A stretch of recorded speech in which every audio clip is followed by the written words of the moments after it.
Segunda parte del día nos resta entonces una presentación sobre consideraciones éticas, el examen y luego una breve presentación sobre la estrategia de sensibilización y ya con eso terminamos el día. Antes entonces aprovechamos un minuto para aclarar algunas preguntas. Empiezo por la de servicio de televisión paga. Parece la vida anterior cuando vimos esto.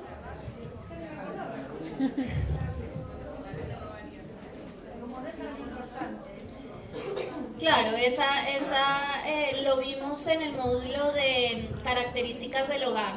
No sé si quieren pedir los que están en la puerta que entren, porque no quiero. Ahí yo veo a un par que está.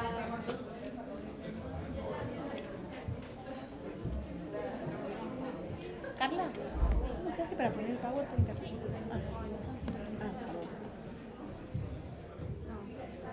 Y Fabián en teoría tendría que dar esto. La de, bueno, si no lo explico yo, y la del paro docente.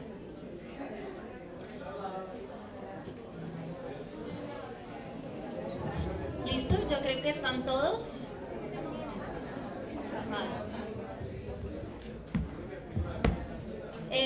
Entonces decíamos que vamos a hacer un repaso rápido por las preguntas que estaban estacionadas. La primera hace parte del cuestionario de hogar del módulo de características del hogar y se le preguntaba por servicio de televisión, que si Netflix o si tenía pero que no estaba pagando, por ejemplo cable o Netflix. El criterio acá es siempre si paga se incluye, se considera que tiene servicio de televisión.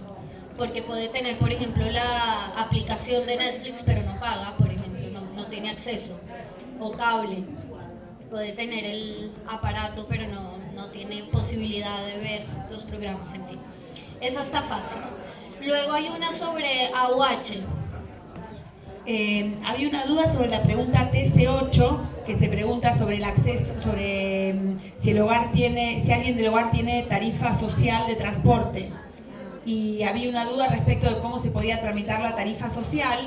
La tarifa social se puede tramitar con el DNI de la persona y el número de SUBE de la persona, siempre y cuando que la persona en cuestión sea beneficiaria de algún programa social, como la asignación universal por hijo, la pensión universal para el adulto mayor, la pensión no contributiva de madre de 7 hijos, sea jubilado o pensionado, ¿sí?, sea una trabajadora doméstica registrada en la Seguridad Social. En esos casos, si la persona inscribe el número de su SUBE y lo vincula con su DNI, automáticamente se le va a aplicar la tarifa social.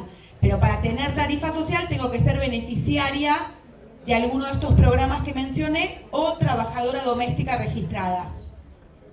¿Vos querés? Sí.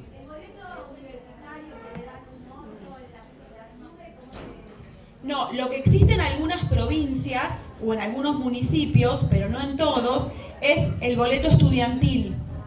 El boleto estudiantil es un trámite especial que se tiene que hacer donde la madre o el alumno, si es universitario el alumno y si es primario o secundaria la madre o el padre o el responsable, tiene que hacer un trámite especial que rige por un año lectivo específico. Luego hay que volver a renovarlo. Eso se llama boleto estudiantil, tarifa estudiantil subsidiada, según, eso varía mucho en las provincias o en distintos municipios. A veces es en ANSES o a veces es en las secretarías de educación, eso depende. ¿Sí? Eso no es tarifa social, no. Bueno, había otra pregunta relacionada al módulo de uso de tecnologías, que había una confusión o parecían, me corrigen si estoy en lo correcto, eran muy parecidas la categoría E, es decir, conectó e instaló un nuevo dispositivo como un módem, una cámara, una impresora, y la H, que es transferir un archivo entre una computadora y otro dispositivo. La diferencia acá es que la E se refiere a un dispositivo externo como cámara, módem o impresora, y La H se refiere a un archivo. ¿Entiende?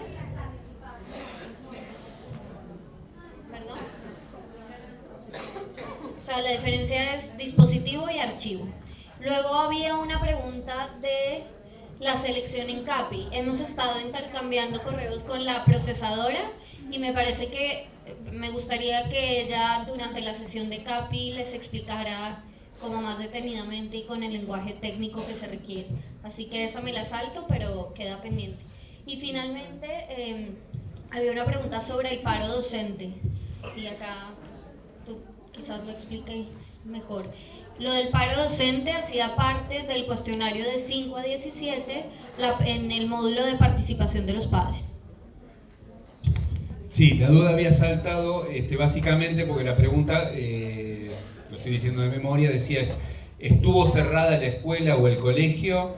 Y la duda que se había planteado era que la escuela no estaba abierta, no estaba cerrada, que formalmente aún en paro docente la escuela quedaba abierta.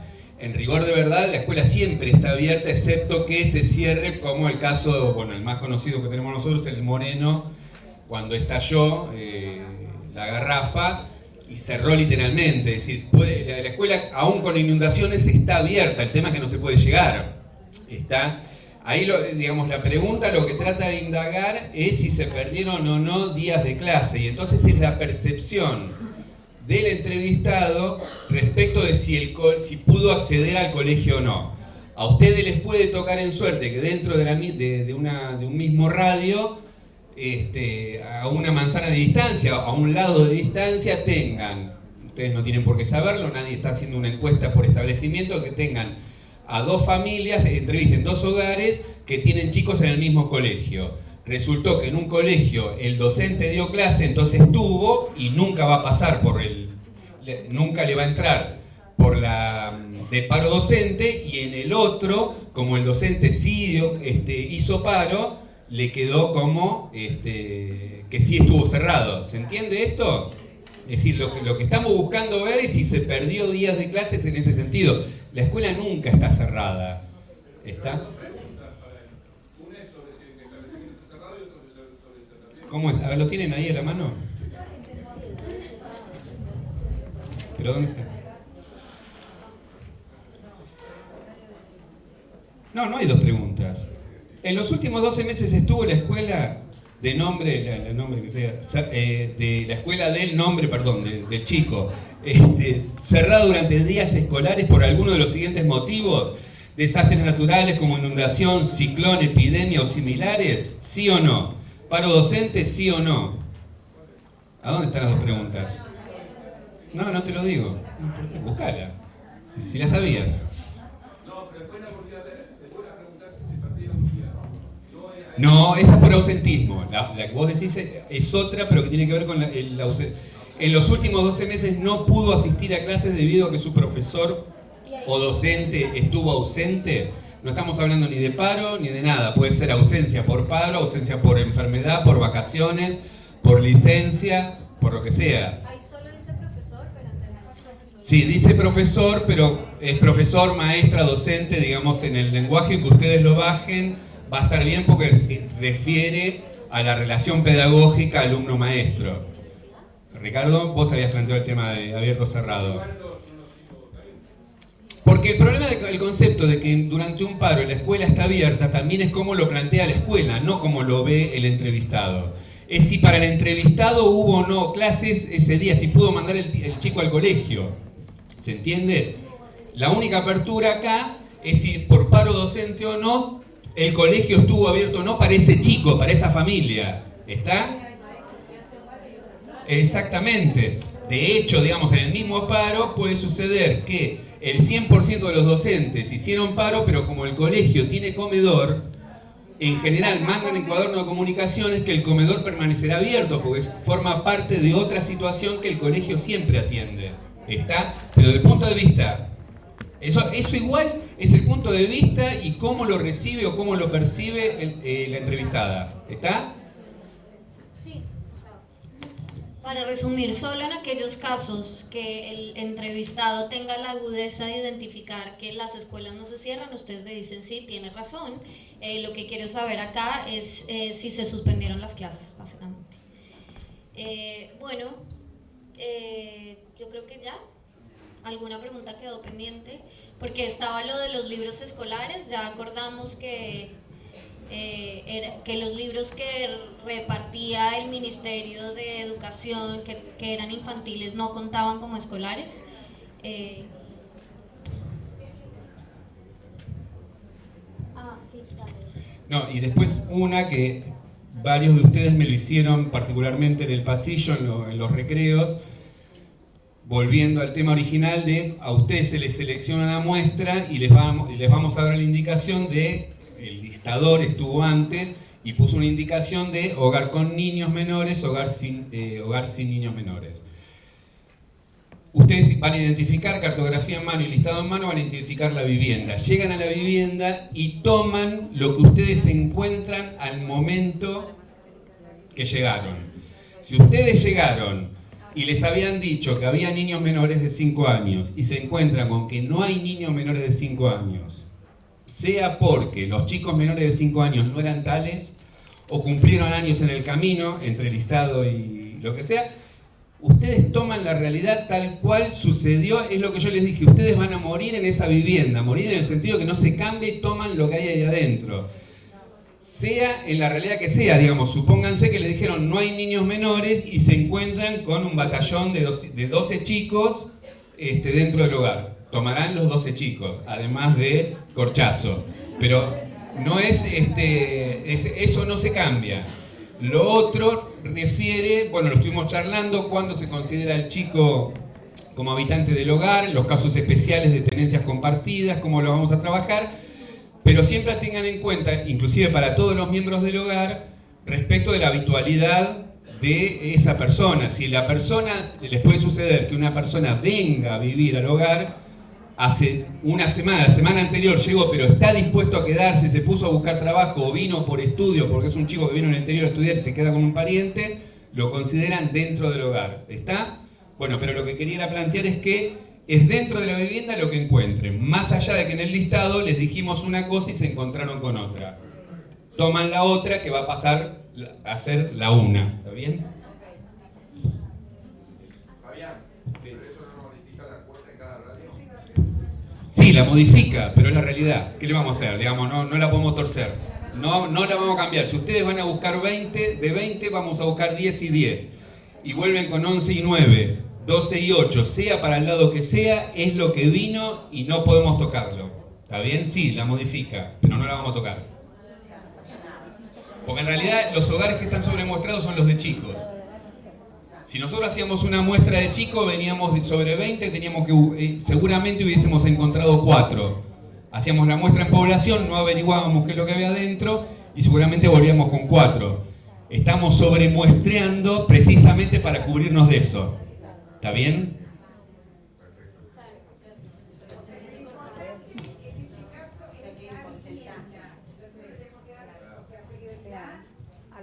A lo que encuentren en la vivienda, sí. Y efectivamente se va a distorsionar, pero así como les va a faltar chicos en unos, les van a aparecer en otros. Entonces esperamos que un poco se compense. Pero bueno, ahora sí, ¿alguna duda? ¿Quedó alguna duda?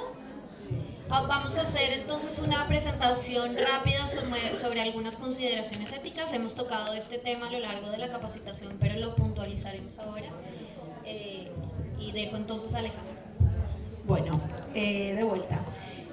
Como decía Ana recién, vamos a hacer un breve recorrido por algunas de las cuestiones que consideramos centrales respecto a una serie de cuestiones que se nos van a ir planteando a medida que estemos en el campo y que tiene que ver con esto que denominamos consideraciones éticas. Muchas de estas consideraciones éticas fueron saliendo, Roxana en la presentación de hace un rato también fue nombrando muchas de estas cuestiones, pero la idea era sistematizarlas, ponerlas todas juntas como para que ustedes también puedan tener una referencia más ordenada. Como les comentaba, en toda encuesta hogares, la Mix es una encuesta hogares que trata un conjunto de temas, muchos de ellos sensibles. Se plantean, ¿sí?, distintas situaciones que tienen que ser consideradas por quienes planifican la encuesta y también por quienes van a estar en el campo realizando las entrevistas. Algunos de estos puntos, aunque no son todos, ¿sí?, no es que esto abarque absolutamente todas las cuestiones, pero nos parecían que eran las principales, tienen que ver con, por ejemplo, los derechos que tienen los derechos individuales a la privacidad, ¿sí?, la confidencialidad de los datos, la necesidad siempre de obtener los consentimientos para realizar las entrevistas, las responsabilidades que surgen en el marco de las entrevistas cuando se observa qué responsabilidades o no surgen en el marco de una entrevista cuando uno observa o se le pregunta algo al entrevistador, y que también recordar que la participación de la encuesta es voluntaria. En referencia a todo lo que mencionábamos recién, un primer tema es que las encuestas, en este caso la Mix, tienen que regirse por las leyes del país. Por eso la encuesta fue aprobada por un comité de revisión ética y también se rige bajo la Ley de Secreto Estadístico y la Ley de Protección de Datos Personales. Un punto central, y que es muy importante que ustedes lo tengan siempre en claro para que también se lo puedan transmitir a los hogares, es que toda la información que se proporciona en el marco de la encuesta, toda la información que le vamos a preguntar en todos los cuestionarios, en todos los módulos, es estrictamente confidencial y también nunca va a permitir identificar, ¿sí?, a personas individuales o hogares individuales, ¿sí? Siempre la información es confidencial y cuando sea analizada, va a ser analizada de manera agregada, es decir, que nunca vamos a poder saber a qué hogar o a qué persona o a qué familia o a qué niño o a qué mujer nos estemos refiriendo, ¿sí? Otro punto también muy importante, como comentaba recién, tiene que ver con los consentimientos, ¿sí? Los informantes, las madres, los cuidadores tienen que responder sí o sí a las preguntas de los consentimientos, ¿no? Acá pusimos una foto, digamos, los extractos de los cuestionarios donde están los consentimientos. Eso es necesario, por supuesto, leerlos y que también sean respondidos, ¿sí?, afirmados por los entrevistados. Otro de los riesgos potenciales y las estrategias que tenemos en una entrevista tiene que ver con si surgen dudas, preocupaciones, quejas, ¿sí?, por parte de los encuestados respecto de la encuesta, ¿no?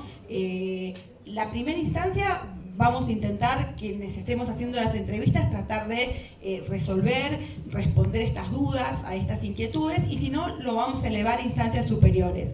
Primero que nada, al supervisor, ¿sí? Otro punto también muy importante para mencionar, y que también lo mencionó Roxana, tiene que ver con nosotros como entrevistadores no tenemos que hacer ningún tipo de referencia a nuestras creencias religiosas, a nuestras identidades políticas. Ella lo dejó bastante claro, pero queríamos reforzarlo, sobre todo teniendo en cuenta que estamos en un año electoral, que probablemente coincida la semana en algún momento que estén entrevistando con las elecciones. Entonces, digo, no hay que emitir ningún tipo de opinión, análisis de la coyuntura respecto de ninguna cuestión político, religioso, como también se había comentado hace un rato. Otro eje también central tiene que ver con la privacidad, ¿no? Recordemos que en varias de las preguntas de los cuestionarios, sobre todo en algunas relacionadas con el comportamiento sexual, con los embarazos interrumpidos, vamos a insistir, ¿sí?, en generar un espacio de privacidad, en hacer las entrevistas en algún lugar donde otro miembro del hogar no pueda escuchar lo que se está conversando. Por supuesto que la respuesta última de si hablo o no hablo delante de otro integrante lo va a tener quien sea entrevistado, pero como encuestadores le vamos a tener que proponer y recordar que podemos ir a hacer estas preguntas a un lugar más privado, donde no nos escuche otra persona, ¿sí? Sobre todo cuando estemos formulando algunas preguntas sensibles, como comentaba recién. Es decir, es importante ofrecer un marco de privacidad, ¿no? Recordar la importancia de tener un marco de privacidad. Otro punto también que nos parecía importante resaltar tiene tiene que ver con algunas preguntas donde las personas pueden sentirse angustiadas, ponerse mal, ¿sí? Recuerdan que hay preguntas, por ejemplo, sobre hijos que fallecieron. Entonces, en este caso hay que tener, digamos, bastante cuidado, bastante sensibilidad, ¿sí?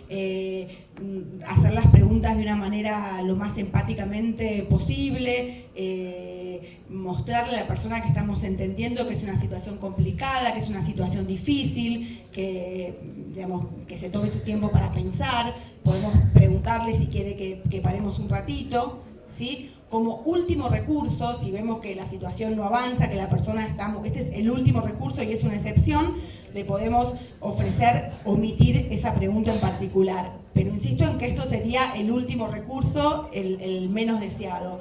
El principal recurso es ir con cuidado, mostrarnos empáticos frente a esa situación, en todo caso parar un ratito, ¿sí?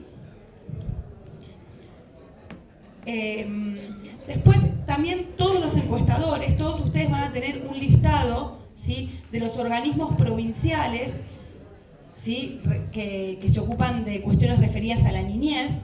En caso de que algún hogar le solicite información, le pide un consejo sobre a dónde acudir frente a distintas situaciones, entonces ustedes van a tener un listado con teléfonos o direcciones donde se pueda obtener más información sobre distintas temáticas referidas con la niñez, ¿sí? Esto solamente va a ser en caso de que nos pregunten, ¿sí?, nos pidan un consejo, digamos, pero no es que nosotros vamos a observar y vamos a ofrecer, ¿sí? Siempre y cuando se nos esté solicitando, se nos pide un consejo, ¿sí? Y como nosotros no sabemos ni somos especialistas en este tipo de cuestiones, vamos a referir a las personas, ¿sí?, a organismos especializados, ¿sí? Entonces lo que vamos a hacer siempre es remitirnos a referenciar a las personas a instituciones especializadas. ¿Cuáles son los temas sensibles o los temas que requieren especial sensibilidad por parte de los entrevistadores? Uno de ellos es el abuso sexual infantil, ¿sí? Ahí tienen un protocolo que está en el manual. Las preguntas referidas al comportamiento sexual y a los embarazos interrumpidos. Acá, como decíamos recién, es importante hacer énfasis en la privacidad. Es importante recordarles que podemos ir a otro lugar de la casa para que nadie nos escuche mientras hacemos estas preguntas.